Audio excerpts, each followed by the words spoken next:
बोलिए प्रेम से श्री सद्गुरुदेव महाराज की। अभी आप लोग भजन सुना रहे थे, सब भजन सुन के झूम गए, बड़े खुश हुए। खुश होना भी चाहिए। क्या भजन था कि जीवन है बेकार हरि भजन के बिना, सत्संग के बिना, गुरु ज्ञान के बिना। हरि का भजन, भजन का मतलब होता है याद, ऐसी याद, विरह की याद जिसके बिना रहा न जाए। लोग जब रहा नहीं जाते तो उनकी हमें बड़ी याद आते, छोटी याद में नहीं कहते, ऐसी याद जो कलेजे को झकझोरती है, उसको लोग कहते हैं आज पता नहीं क्या बात है, तो मुझे बहुत याद आया। कभी कभी आप लोगों को होता है, किसी की भी याद आ रही, याद तो याद है।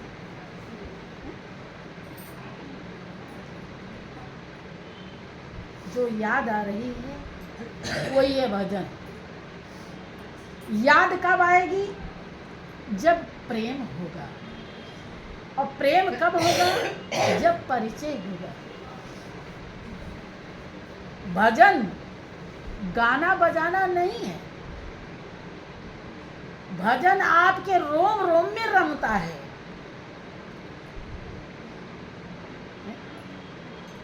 कि ना मैं रिझूं गान गप्पों से और ना मैं रिझूं तान टप्पों से, बहा दो प्रेम के आंसू, चला बस आप लाऊं मैं। ये कहना साफ गलती है, तुम्हें क्यों कर रिझाऊं मैं। और सुनो अपने रिझाने का सरल रास्ता बताओ। भगवान कहते हैं कि लोग कहते हैं कि प्रभु मैं कैसे आपको रिझाऊं, कौन सा उपाय है रिझाने का, आपको खुश करने का। भगवान कहते हैं साफ गलती है। लोग जो कहते हैं कैसे रिझाऊं, ये सही नहीं कहते। सरल रास्ता क्या बता रहे हैं कि रिझाया था मुझे सबरी ने जूठे 4 बेरों से, ना जूठे खट्टे मीठों पर कभी आंखें लगाऊं मैं। ये कहना साफ गलती है, तुम्हें क्यों कर। भगवान कह रहे हैं मैं सरल रास्ता बता रहा हूं हमें रिझाने का। बात समझ में आ रही? क्या बता रहे हैं कि सबरी ने रिझाया था। कैसे? बेरों से। भगवान क्या किए थे? सबरी के बेर खाए थे कि फेंके थे? खाए थे। कंदे मूल फल सुरस यति, दिए राम कहुआन। और प्रेम सहित प्रभु खाए, बारंबार बखान। बार बार बखान रहे हैं, बहुत अच्छा है, बहुत स्वादिष्ट है, बहुत अच्छा है। तो ये रास्ता सरल है या कठिन है? कैसा है? अब आप लोग बताओ। भगवान कह रहे हैं कि मैं सरल रास्ता बताऊं मेरे रिझाने का। और कौन सरल रास्ता है? कि सबरी ने रिझाया था जूठे 4 बेरों से। न मैं जूठे पर आंख लगाता हूँ, न खट्टे पर, न मीठे पर। ये नहीं देखता खट्टा है कि मीठा है कि जूठा है। ध्यान दीजिए, ये बताइए ये सरल रास्ता है या कठिन है? कैसा है? सरल।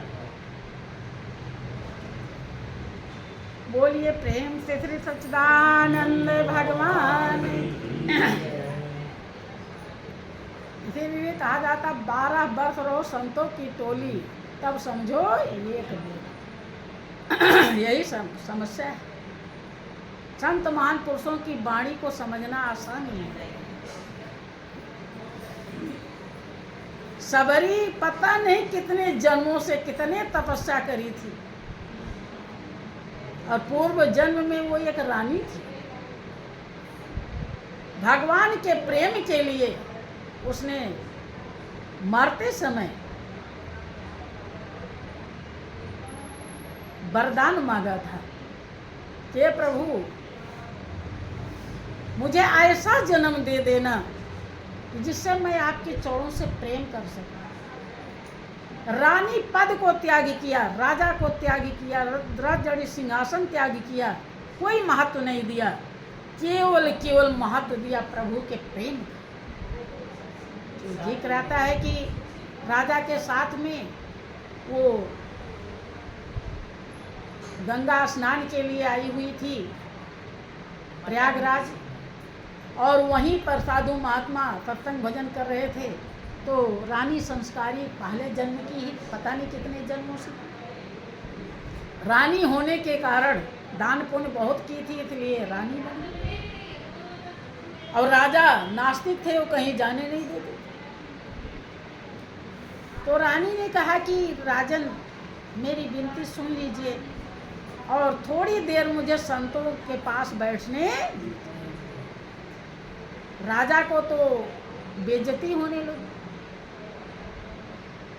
कि कहाँ ये साधु महात्मा, कहाँ तुम रानी उनके पास बैठोगी। जब नहीं स्वीकार किया तो ज्ञान पहले से होने के कारण वो जीवन की सच्चाई को समझती थी, और वहीं पर रानी ने विचार किया कि जिस मालिक ने 84 लाख जिंदगी में से निकालकर मनुष्य की जिंदगी दिया और रानी बना दी, और उस प्रभु को मैं याद नहीं कर सकती जो वास्तव में मेरा पहले भी था, आज भी और आगे भी रहेगा। और ये तो 4 दिन के बस सहयोगी मिले हैं, या पहले भी नहीं थे हमारे, आज भी नहीं, आगे भी नहीं रहेंगे। और इनके चक्कर में हम मालिक को याद नहीं कर पाए कि प्रभु अब मैं जीवन को त्यागती हूँ। वहीं पर गंगा में ही वो अपनी डुबकी लगाती है और गहराई में चली जाती है, यहाँ डूब जाती है, और वहीं आत्महत्या कर लेती है। लेकिन प्रभु को याद करके शरीर छोड़ती है कि मुझे ऐसा जन्म देना कि ताकि मैं भक्ति कर सकूं, मुझे कुरूप बना देना, इसीलिए बनाया सबरी। आप विचार कीजिए, इसे आप लोग सरल बता रहे हैं, यह सरल है। हाँ, आप समझ में आया? अभी तक तो कह रहे थे सरल है। कितने जन्मों से प्रभु के प्रेम को सजोया है, कितने जन्म बर्बाद किया प्रभु के प्रेम के लिए, कोई सुख भोग नहीं भोगा प्रभु के प्रेम के लिए। ये सरल है।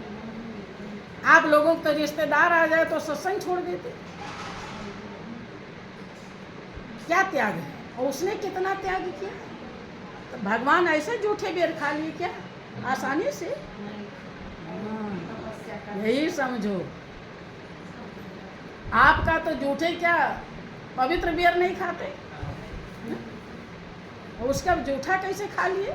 कौशल्या के लिए नहीं जिक्र है, कौशल्या का जूठा खा लिए जिनके यहाँ पैदा हुए थे, जो पहले जन्म में मन और शत्रुपा थे, बहुत घोर तपस्या किया था और भगवान को पुत्र के रूप में मांगा था। भय प्रकट कृपाला दीन दयाला कौशल्या हितकारी, कहीं जिक्र नहीं कि कौशल्या के जूठा कुछ भी खाए या यशोदा का जूठा खाए, जिक्र है। लेकिन सबरी का जूठा खाए तो कितनी कीमत अदा करी होगी सबरी, है? आसान है क्या? लेकिन भगवान कह रहे हैं सरल तरीका है। सरल कब होगा जब जितने जन्म सबरी ने भगवान के लिए लगाया, आप लगा चुकेंगे तब सरल होगा, और नहीं तो ना नौमंग तेल होगा, ना राधा नाचेंगी। समझ रहे हैं? हाँ,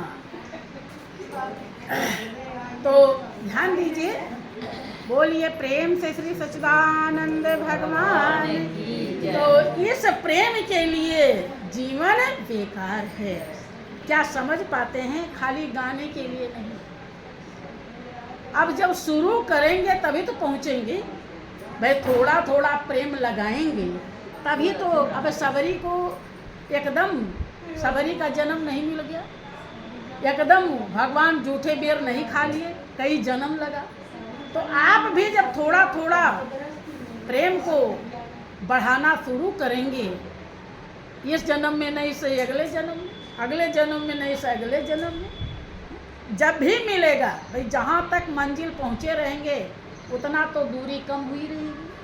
फिर अगले जन्म में वहीं से भाई, कपड़ा टेलर जब काटता है तो जहाँ काटना बंद करता है, रात में काट लिया, दिन में काट लिया, फिर सुबह जब शुरू करता तो वहीं से फिर शुरू करता। ऐसे आप जहाँ तक पहुँच जाएंगे इस जन्म में, अगले जन्म में फिर वहीं से शुरू होगा। लेकिन जब चलेंगे ही नहीं तो कम से कम मन में लाइए कि कैसे सबरी ने इतना प्रेम किया था। भाई गुरु महाराज जी ने बता दिया कि ऐ सबरी तू अभी नहीं चलेगी। जब वो जाने लगे तो सबरी भी तैयार हो गई कि गुरुदेव आप ही तो मेरे सब कुछ थे और आप ही चले जा रहे हैं, तो मैं क्या करूँगी यहाँ पे। तो वो गुरु भक्त थी, गुरु आज्ञा के बिना कोई काम नहीं करती थी। गुरु के आश्रम में वही उसके गुरु थे मतंग ऋषि। तो उन्होंने कहा कि बेटी तुझे ये काम करना है कि कुछ दिन के बाद भगवान तेरी कुटिया में आएंगे, भगवान राम, और तुझे सीता का पता बताना है। पता बता देना और इसके बाद फिर आ जाना। इसलिए सबरी जैसे राम को पता बताती है और इसके बाद शरीर छोड़ देती है, तब सबरी रुक जाती है वहीं पे। और उसी दिन से क्या करती थी, रोज रास्ता झाड़ू से, हाँ, उसकी झाड़ू बनाती थी और जहाँ तक झाड़ू लगा पाती थी लगाती थी। किसी ने उसके भाव को व्यक्त किया कि भक्ति में अइले भगवान हो सबरी के घरवा, भक्ति में अइले भगवान हो सबरी के घरवा। कुश की झड़ुइया सबरी रहिया बहुरे रामा, कुश की झड़ुइया सबरी रहिया बहुरे रामा। यही बाटे आई हैं हमारे राम हो सबरी के घरवा, यही बाटे आई हैं हमारे राम हो सबरी के घरवा। भक्ति में अइले भगवान हो सबरी के घरवा, भक्ति में अइले भगवान हो सबरी के घरवा। कुश की चटैया सबरी झारी के बिछावे रामा, कुश की चटैया सबरी झारी के बिछावे रामा। आसन लागई हैं भगवान हो सबरी के घरवा, आसन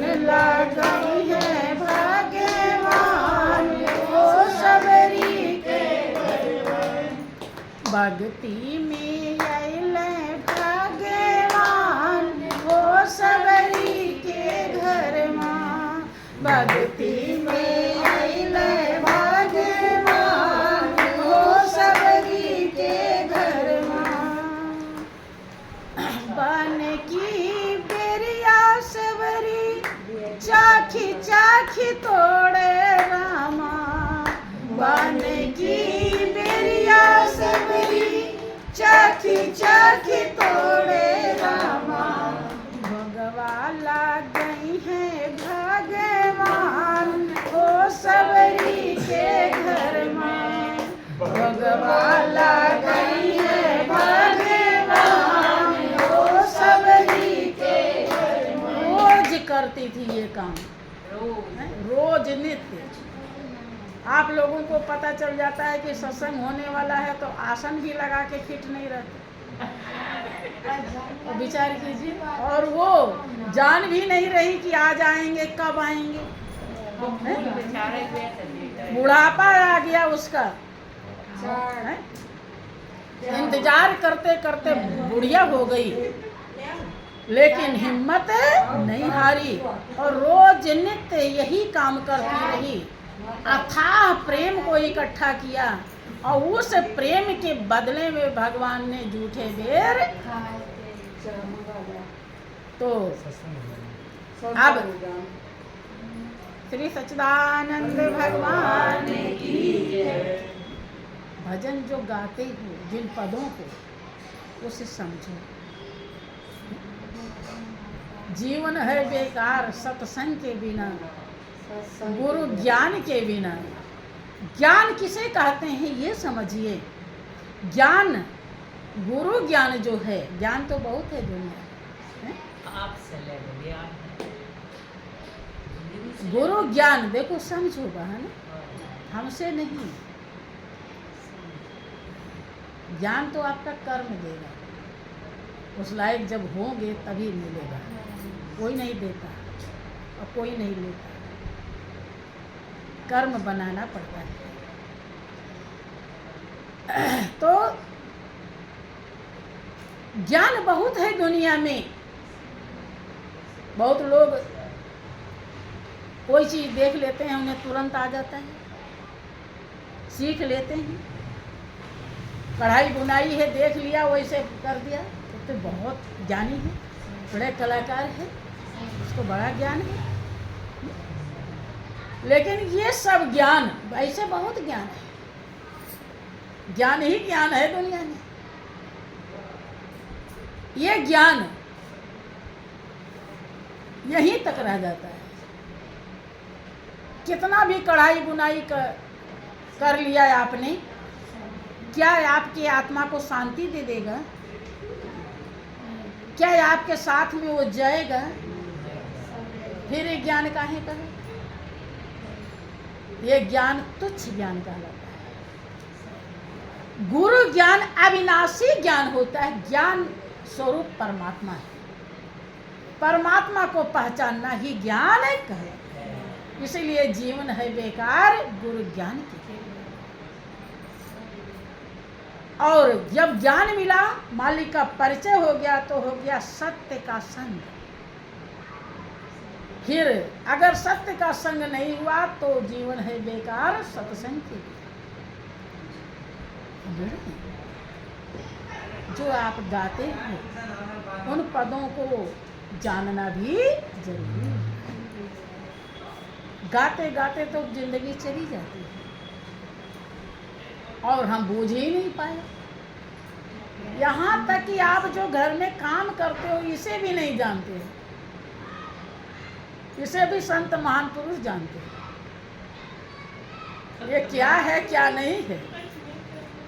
हाँ, इसे भी आपको पता, यही तो समस्या है। अगर पता चल जाए तो कभी आपका घर नरक नहीं बनेगा, स्वर्ग बना रहेगा हरदम।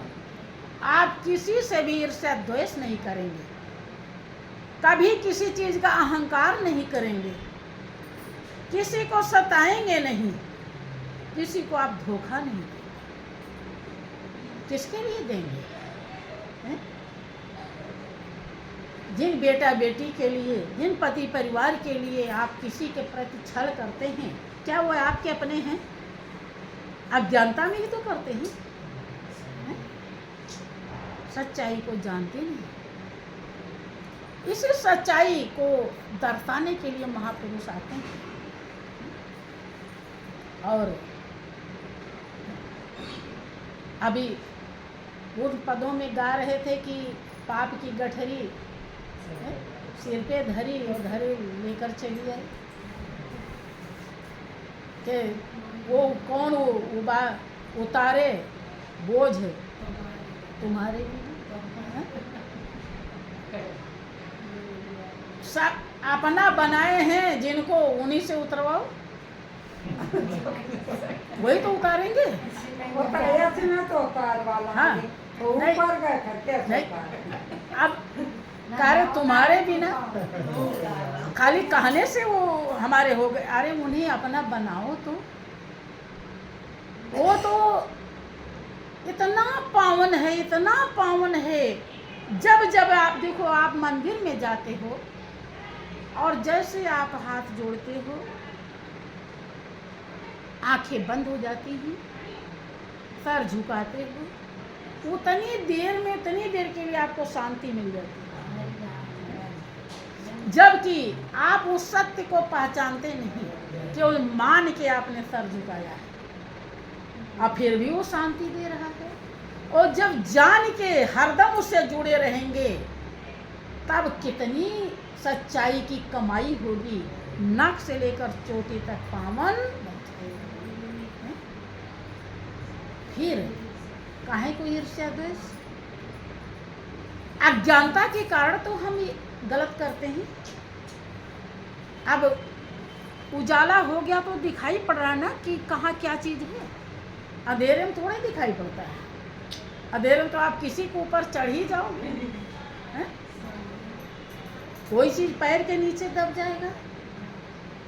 लेकिन अगर उजाला हो गया, सब दिखाई पड़ेगा कहाँ क्या है। उजाला ही ज्ञान होता है और अंधकार ही अज्ञान है। यही ज्ञान की आंखें महापुरुष खोलते हैं। तब आप की जो पाप की गठरी है, उस पावन सत्ता का पहचान करके जब आप ध्यान लगाएंगे, तो पाप अपने आप खत्म होता रहेगा। और जब तक पावन सत्ता की पहचान नहीं होगी, तब तक कोई आपका न अपना बनेगा, न आप ध्यान लगाएंगे, न वो सारे पाप दोष कभी धुलेंगे नहीं। रात बिना सूरज के निकले नहीं जाती है। चाहे कितना भी उजाला कर लो, रात ही रहेगी। चाहे कितनी लाइट जला लो। बहुत लोग लाइट लगाए थे अभी जब देवी जी की पूजा कर रहे थे, लेकिन फिर भी रात ही था। हाँ, कोई चीज दिखाई पड़ सकता है, लेकिन उसे दिन नहीं कहेंगे। क्या कमल खिल जाएगा? कमल कब खिलेगा? जब सूरज। ऐसे ही पूजा पाठ से आपके शुभ कर्म तो हो जाएंगे, लेकिन आत्मा की प्यास कहो बुझ जाए। जैसे सूरज के निकले बिना कमल नहीं खिलता, ऐसे उस परमपिता परमेश्वर को पहचाने बिना आत्मा की प्यास बुझने वाली। यही जीवन का सार है, यही जीवन का लक्ष्य है, यही जीवन का ध्येय है। आगे आपकी इच्छा।